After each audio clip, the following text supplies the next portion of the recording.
Hi guys, it's Tracy here with a technique for printing 5x7 photos at home if you don't have a photo printer that prints that prints 5x7 sized photos. Now this technique and tutorial and the whole reason that I'm doing this is kind of inspired by our 27-day challenge this month, which includes using a 5x7 photo that's black and white.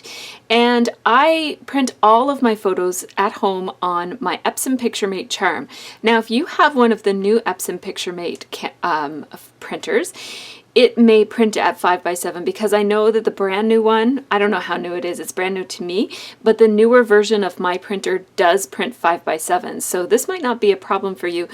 If you're used to getting your prints done up outside of your home, then 5x7 is certainly a really popular option with the photo finishing places and photo printing places. So that shouldn't be an option for you, that shouldn't be a problem for you.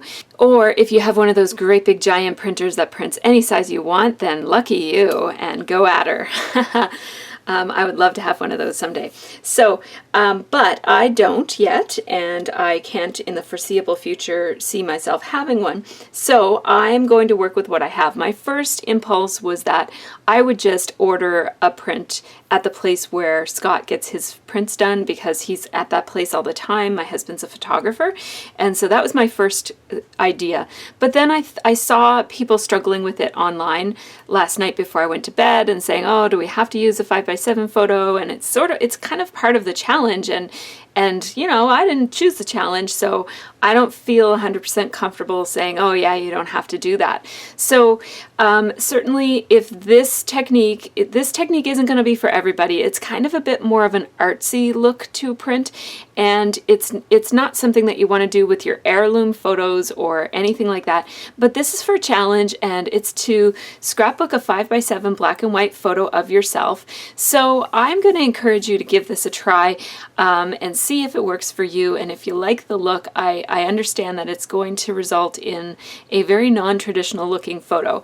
But if this doesn't work for you, then by all means go ahead and mat your photo such that your 4x6 just is the size of a 5x7, because that's another option too. So I'll leave it up to you. I'm not going to disclude you from the challenge if you do it that way, because I think that the spirit behind the challenge is to get everybody scrapbooking, not to provide barriers to scrapbooking. So if you've thought about it as much as you can and you can't figure out how to do a 5x7 photo, then by all means just mat your photo so that it looks like it's 5x7.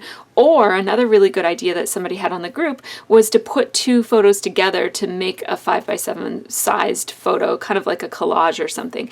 That would be fine as well. So you can go ahead and make a 5x7 photo collage or mat your photo to be 5x7. But what I'm going to show you today is a whole other option for you. And it involves having a print of your black and white photo onto regular computer paper with a regular printer. So I just printed these up on my inkjet printer at home. It's nothing fancy. It's one of those all-in-one printers that prints and faxes and photocopies and all that stuff. It's very inexpensive, and it's an inkjet printer, so you don't have to have a laser printer. I don't even know if a laser printer would work for this. So just inkjet and just on regular thin computer paper. In fact, the thinner the paper, the better for this technique. And so we're going to be doing what I've done before in the art journal world as a packing tape transfer method. So we're actually going to transfer this print onto packing tape, and we're going to have something that looks like this. That looks like this when we're done. So it's going to be very clear and transparent. Once you put it onto a piece of white paper, it becomes much more visible. And so that is the final product, and it has some flaws. I went ahead and left some pieces of paper attached to the back of this just so that I could show the result of that. So you end up with these flaws, and some of them are on our faces, and so that's not really the nicest place to have a flaw. So I thought I would leave some of them on there to show you. The other thing that I did for my this was my first go round. I'm going to show you my second go round. The thing that I did for my second try, which you're about to see, is I actually increased the contrast on the photo. So this is the photo as I would have printed it if I wanted to print a black and white photo onto photo paper. I like this. It looks, I like that you can see the detail in my hair, and you can see the reflection in my glasses, and Sophia's face is nice and clear, and I really like how it looks. This one looks a little bit too dark for me if I were just scrapbooking it, but what I noticed when I did it is that you can kind of barely see my lips except for the places where the paper is left on my lips. So if I had done it the proper way and gotten rid of all of the paper remnants behind this print, I wouldn't really be able to see my lips very well. So I printed it up with a little bit more contrast, and the way that I did that was I increased the color contrast, and your software might be different than mine. This is just in iPhoto, or I guess it's called Photos now. I increased the color contrast to like pretty much as I could. It's 0.98. And then I increased the light contrast to positive 0.30. So those are the only two things that I moved to make my photo go from this to this, which doesn't look all that different once you print it up in black and white onto a piece of printer paper, but it would make quite a big difference if I were printing onto photo paper. So so I guess what I'm saying is bump it up, even though it's not going to look real great. I think it will look better once you do the packing tape transfer.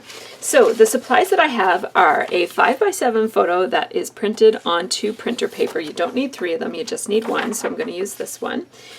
You need some type of a tray or a bowl or a dish that you can soak your paper and your tape in. It doesn't have to be. I picked one that is going to fit my 5x7 photo, but you don't have to. You could just kind of like swirl it up and fold it around and stuff, and it will still work. You don't have to worry about it lying flat. I just wanted mine to lie flat so that I could show you how it works. You need a roll of packing tape, and I have some rocks to keep my, I found that it was curling up, so I just have some rocks to weigh it down, and I have a jug of water, and my water is kind of warm. I don't know if it works. I've done it before when it went with cold water. I just happened to run some warm water. I suspect it might melt the paper or dissolve the paper a little bit faster. So I'm going to start by trimming up my photo, because I don't want to waste. You'll know once you see this that it takes some effort to remove the paper, and so I don't want to waste my time removing paper from part of this that I'm not even going to use. So there, get rid of the excess. And now, before I do anything, I am going to cover this photo, and I don't want it to get wet quite yet, so I'm just going to dry these little bits that have water.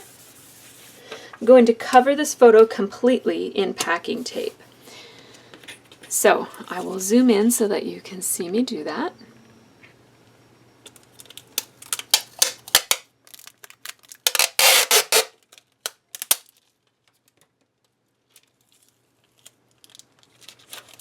Oops. There we go, right off the bat I make a mistake. That's okay. The result of this is going to be a very imperfect image anyways, so it's okay. It's okay if you get little wrinkles or anything like that. It's just fine. You know what, I'm pretty sure that the first time, I'm pretty sure that I taped it on the white paper and then I cut off the excess. That makes a bit better sense.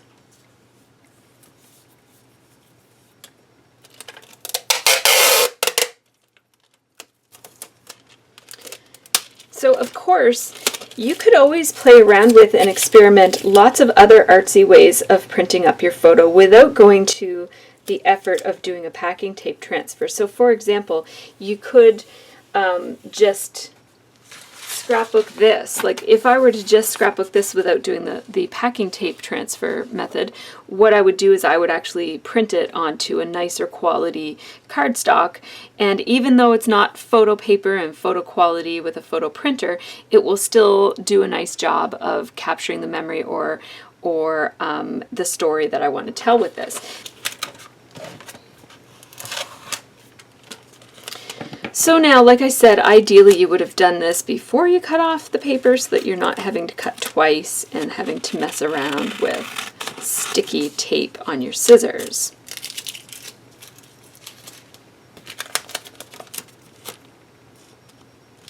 But if you forgot to do it like I did, it's not the end of the world, just trim it off.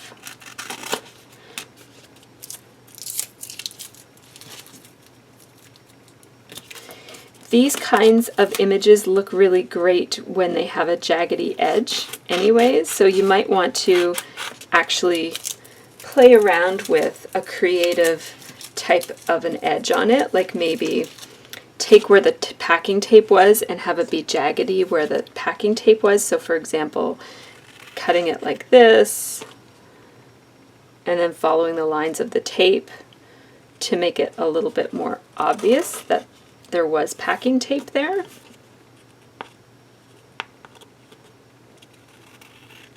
That just gives you a little bit more emphasis on the fact that it's 3 panels of packing tape, and yeah, just another option for you.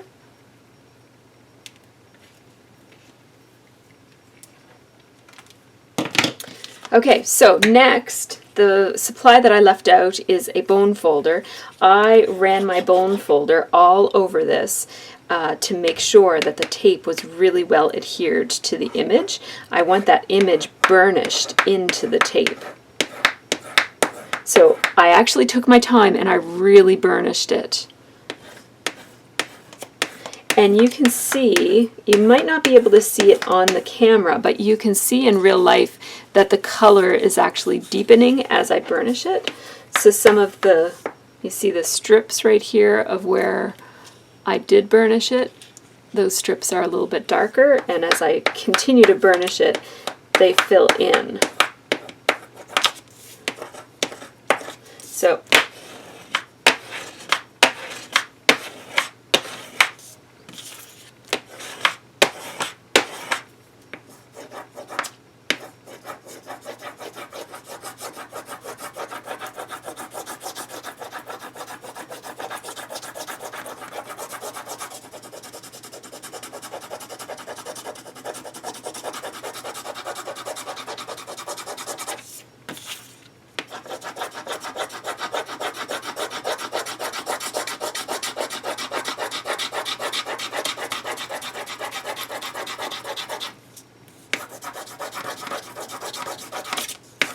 So I want to make sure that I definitely burnish really, really well the parts of the photo that I want the details to show up in. So I don't want any yucky flaws in the centers of our faces or anything like that.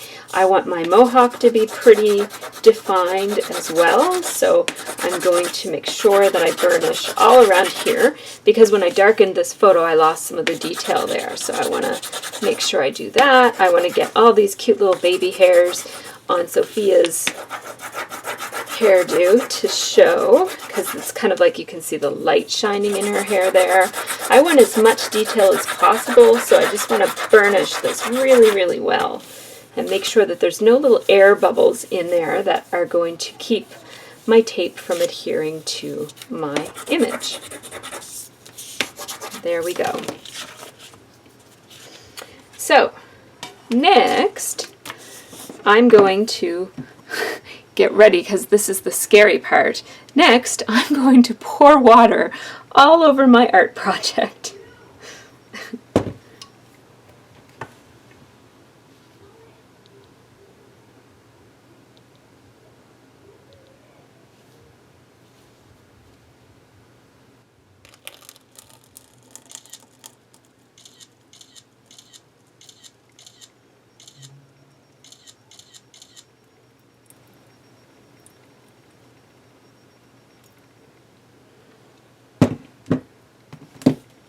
So I don't need a ton of water here, I just need enough to cover my photo and make sure that the paper is wet. On the reverse side,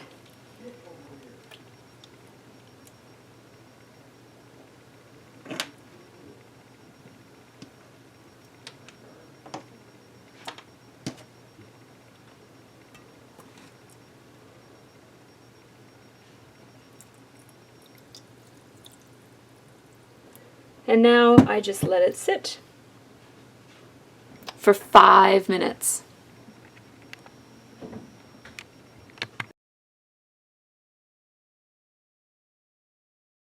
So it's been more than 5 minutes. For the first one I waited 5 minutes, and for this one I got a little bit distracted and waited a little bit longer. So here it is ready for me to rub off the paper. So the paper actually rubs off quite easily. You just have to kind of get it started, and then you see that it starts rubbing off quite easily. And my understanding of this, which I have very limited experience with doing these packing tape transfers. I've only done maybe 5 or 6 of them in my time, but my understanding is that leaving it for longer does not increase the darkness of the transfer, it just makes the paper easier to remove. So it's not a bad idea to leave it for a good long time so that the paper can come off quite easily. I'm going to zoom in so that you can see how it looks through the water as I rub off the backing paper. I just don't want to wet my video camera. There we go.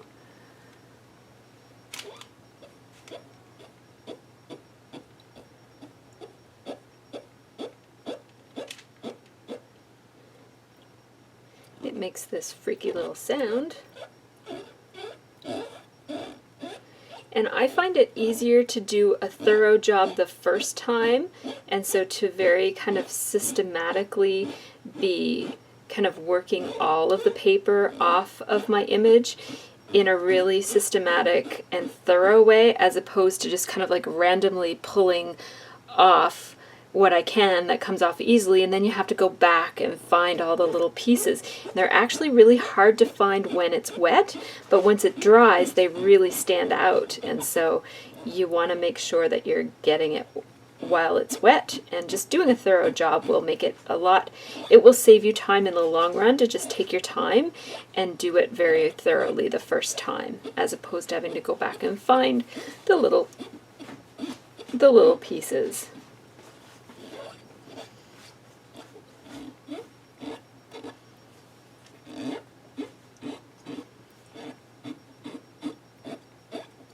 So this is how it's looking so far.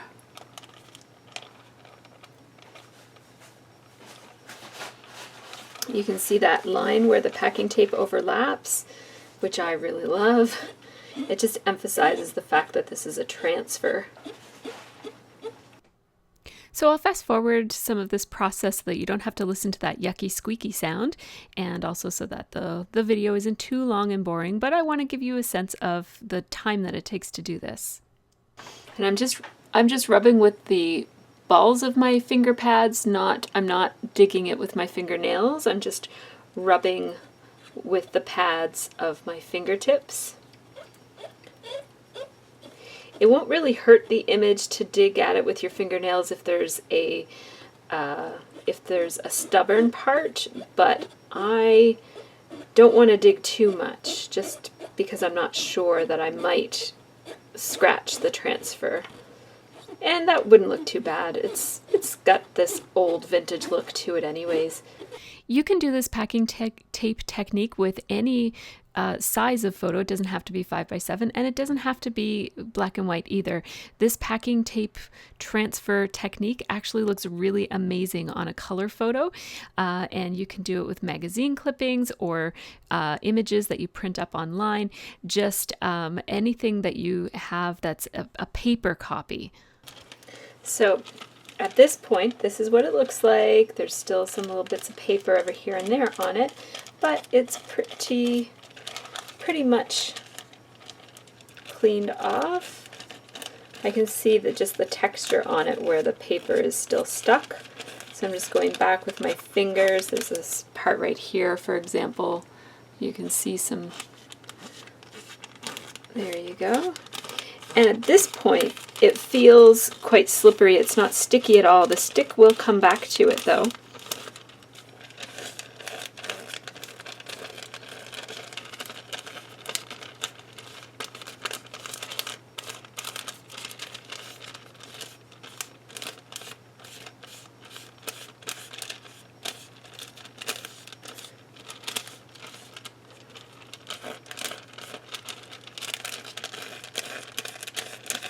All right.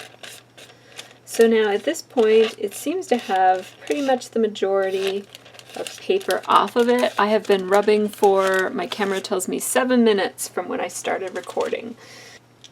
I don't have a sink nearby, so I prepared my workspace with a basin that I can pour this into. So here's my basin. It's not the cleanest basin in the world. It's been used for something else, I don't know what, but it has some powder in it. I'm going to just dump this like that. Take this whole thing upstairs for me to clean. Now I can just... Oh, my cat's very interested in this. So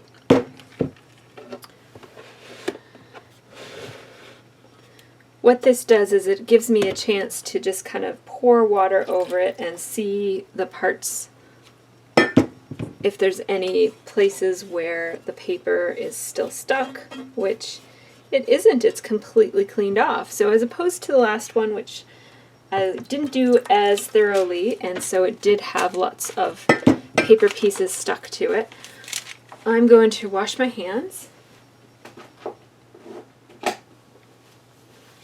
This one is completely clean, and that is the resulting transfer, and that's what it looks like on the other side. So you could use either side of this. This side is quite a bit more faded, and this side is quite a bit more vivid. So I'm going to put this aside to dry. I'm going to get rid of this. And so now I'm just taking a towel. It's just the towel that I keep in my craft room. You want to make sure that you don't use any kind of a linty cloth or towel to dry this. Certainly not paper towel or a baby wipe, but a nice, I use just an old towel that's been washed and dried so much that all of the lint is completely gone from it, and just dry it up on both sides just like this. And then the stick should be back by this point. So it does get its stick back as it dries, so be careful not to let it fold onto itself. This is how it looks on the one side. And see how this one has that more mottled look because there are little pieces of paper still on it, and this one has hardly any pieces of paper still on it. It looks much. It's also a higher contrast image. This is how it looks the other way. And the other way. I actually really love it the other way. That's nice. Also, a piece of vellum, and it takes the transparency off of it. That's very nice. Or, let's see how this looks with transparency. Yeah, that's really great too. There we go. So the piece of transparency doesn't delicate the way that does. You could do whichever way you like. Now, if you've done it this way and you didn't get all of that paper off the first time, all that you'd have to do is just soak this again and get all those little pieces off. That would be pretty easy to do. Just soak it again and go back. And I bet that if you use some type of a cloth, that it would kind of get the little remnants off quite a bit more thoroughly than your finger would if you didn't get it all the first time around. This is the resulting print, one way and the other way, and this is it on vellum one way and the other way. It's quite faded on the vellum, but it just depends on what look you like. So because this image is transparent, I can now layer this with all sorts of things. It looks great just like this, or like this, depending on how I want it to be. One side is true to the way that the photo was taken, but this side I think just looks, you can really see some of the grainy bits and details in it that you just can't see quite as much on the, this is the side of the tape, and this is the side of the sticky side of the tape that's now been stuck to a transparency, just to remove the stickiness, really. I really like the way that you see the grains and the little blobs, like little imperfections in it. This is my preferred side. I like the back side. And that's the true transfer technique, is to use the back side. I think with vellum you really lose a lot of the detail of it, so I think with the vellum, if all that I had on hand was vellum, I would use the packing tape side, and like the shiny side of the packing tape instead of the sticky side. But if I had some transparency to use like this, I would do this version of the print. Cool things that you can do with this. So we've seen that it looks very nice just on white paper like this. I'm going to move the extra one away and move my water. So it looks cool on regular paper, but it looks even cooler on crinkly paper.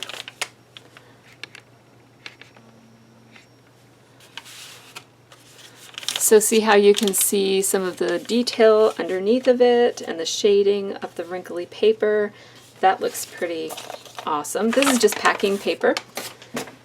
This is a parchment paper from a Harry Potter event that we went to. It looks pretty cool on that. Especially if this was a picture of that event. That would actually be pretty darn cool. Like if you wanted to scrapbook about this event. This was not at that event, but this would be actually a pretty darn cool way to capture such a thing. What a great way to use that. Then another thing that you could do is you could play around with color by matting this on various types of colored paper or vellum. The vellum is nice because it gives you the color, but it's still transparent, so you could still layer it with some other things. Like you could give it that purple hint and also layer it with a ledger paper. Like that. That would look especially good for a school photo or something to do with work. This piece of green wood grain, I think, would be kind of a cool application. I know I'm using the word cool a lot here, but I just think that this technique is pretty cool. This is probably my favorite look. This might be how I use this. It just gives it that hint of that cool blue. Isn't that just awesome? Just a hint. And then adding the white behind it just really makes a difference. That looks really great too. So you could layer a couple of different things. Let's see what else we could do here. I have this wood grain. And I have this grid paper. I love grid paper.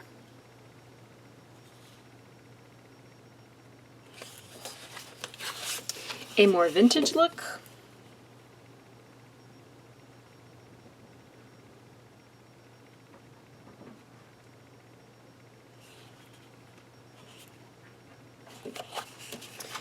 And here are some new papers from the Pink Paisley Take Me Away collection.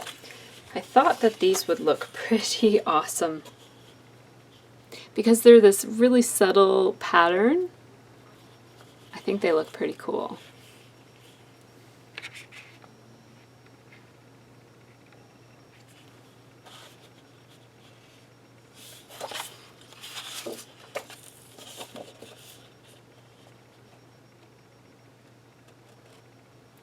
Or you could, of course, make your own multimedia background and see, and I mean, really, possibilities are endless with this kind of a technique. So I hope that you found this helpful as an idea for getting a black and white 5x7 print without having to order outside of your home if you don't have access to 5x7 prints. Just print it up with your printer, cover it with tape, wipe off the paper, and you've got this really cool artsy photo. So thanks so much for watching and have a really great scrappy week.